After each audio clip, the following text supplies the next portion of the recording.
Transplant games are a multi-sport competition designed to help promote the need for organ and tissue donation. The event attracts thousands of transplant recipients from all over the country. And this year, the games are in Cleveland, and Northwest Ohio will be well represented. 13 ABC's Lisa Guyton spent part of the day with two local competitors. She has their amazing stories, all new at 6. Today, Tanya Gomez has plenty of energy. It was a much different story before her double lung transplant. She was born with cystic fibrosis, a genetic disorder that mainly affects the lungs. I was on oxygen 24/7, barely had enough energy to take a shower, fallen asleep in church. She was put on the waiting list for a transplant. We cried a lot, said a lot of prayers, because ultimately we knew that for me to get a transplant, somebody else was going to have to die, and that was very difficult. Today is a bittersweet anniversary in Tanya's journey. On this day 12 years ago, this 10-year-old Wisconsin boy died, and the decision his family made gave Tanya a second shot at life. She said not long after the transplant, her energy returned, and she's focused a lot of that energy on the transplant games. Yep, just throw that white ball.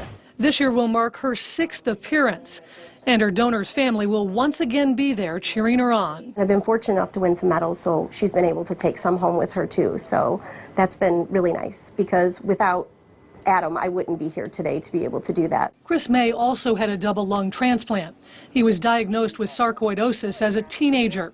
The disease affected his lungs, and in his 30s it became clear he needed a transplant. I was on oxygen 24/7.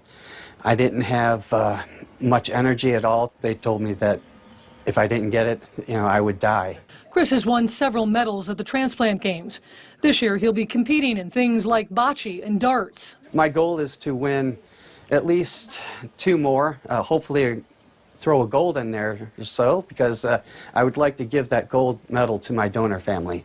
Dr. Marie Boudev is the medical director of the Cleveland Clinic's lung transplant program. She's worked with both Tanya and Chris. Tanya and Chris, they embody what it means to get a transplant, and that's to live life. This is what their donor family wanted, was for them to live their life to the fullest, and that's what they're doing. Chris and Tanya say they hope their stories will inspire you to become a donor. You can't take it with you. I mean, you just can't. And this is something where you can leave a legacy for somebody. You can save lives. The transplant games include everything from cycling and swimming to ballroom dancing and golf. The games run June 10th through the 15th. We've posted a link at 13abc.com with all the information you'll need to make the trip to Cleveland, or if you'd like to become an organ donor. Reporting live, Lisa Guyton, 13 ABC Action News. Bittersweet for sure, but inspiring. Wonderful. Beautiful. Okay, still to come.